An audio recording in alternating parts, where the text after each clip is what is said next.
The 2010 Renault R30. Renault unveiled the new 2010 R30 on Sunday at the Valencia circuit in Spain. While missing an official sponsor, Ing left the team, Renault has decided to come back to the black and yellow colors used by Renault in the 1980s. It wasn't that long ago when Renault was embroiled in the middle of a major controversy that resulted in a ton of bad press for the team and for Formula One, prompting the French to come oh so close to leaving F1 for good.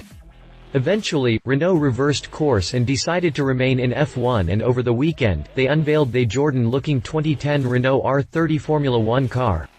The car has been decked in a new yellow and black paint scheme similar to the Jordan F1 cars that prowled Formula One almost a decade ago.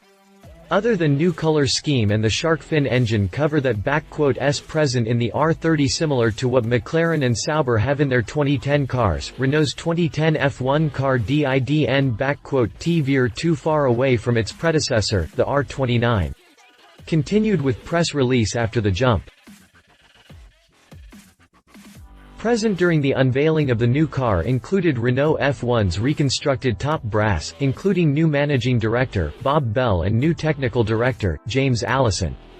Joining Bell and Allison in the unveiling of the R30 are drivers Robert Kubica and rookie Vitaly Petrov, who incidentally is the first Russian driver to compete in Formula One. The R30 is a mixture of evolution and revolution, and is much more svelte and attractive than its predecessor. In particular, the rear of the car has been considerably reworked to allow the car to make the most of the double-decker diffusers that were first seen last year.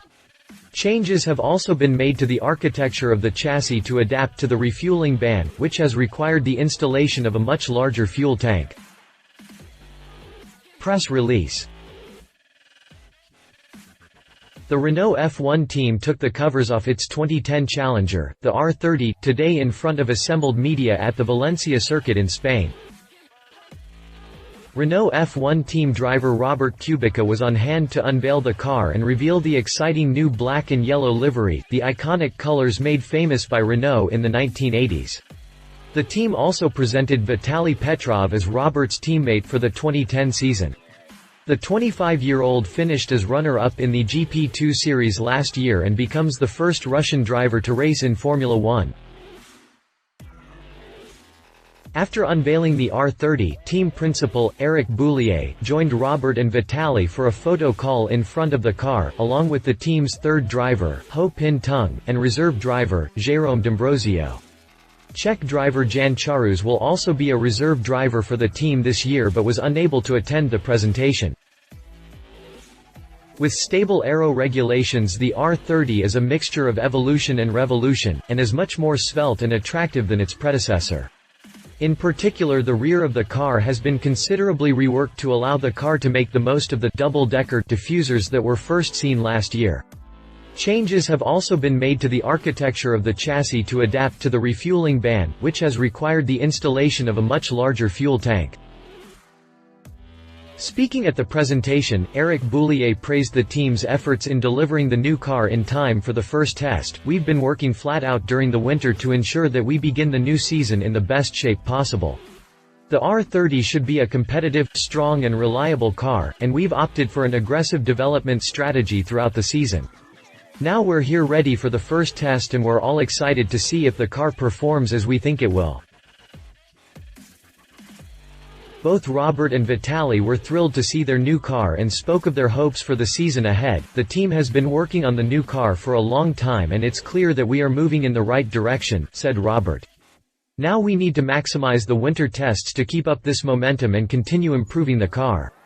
Our priority is to make the car easy to drive because the new rules favor cars that are not too sensitive. We need a car that behaves consistently in a wide range of conditions."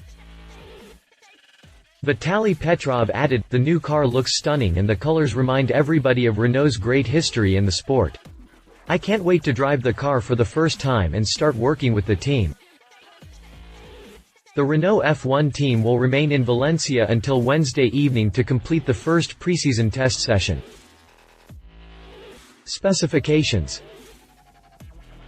Chassis: molded carbon fiber and aluminium honeycomb composite monocoque, manufactured by the Renault F1 team and designed for maximum strength with minimum weight. 27 rupees minus 2010 V8 engine installed as a fully stressed member. Front suspension. Carbon fiber top and bottom wishbones operate an inboard rocker via a pushrod system. This is connected to a torsion bar and damper units which are mounted inside the front of the monocoque. Aluminium uprights and Oz machined magnesium wheels. Rear suspension. Carbon fiber top and bottom wishbones with pushrod operated torsion bars and transverse mounted damper units mounted in the top of the gearbox casing. Aluminium uprights and Oz machined magnesium wheels. Transmission. 7-speed semi-automatic titanium gearbox with reverse gear. Quickshift system in operation to maximize speed of gear shifts. Fuel system. Kevlar reinforced rubber fuel cell by ATL. Cooling system.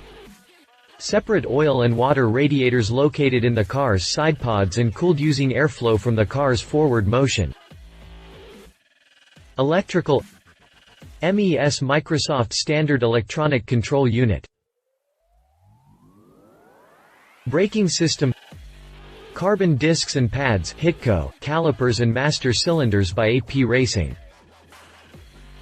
Cockpit. Removable driver's seat made of anatomically formed carbon composite, with 6-point harness seat belt by OMP Racing. Steering wheel integrates gear change and clutch paddles, front flap adjuster. If you liked this video, please share your thoughts in the comments below and don't forget to hit the subscribe button.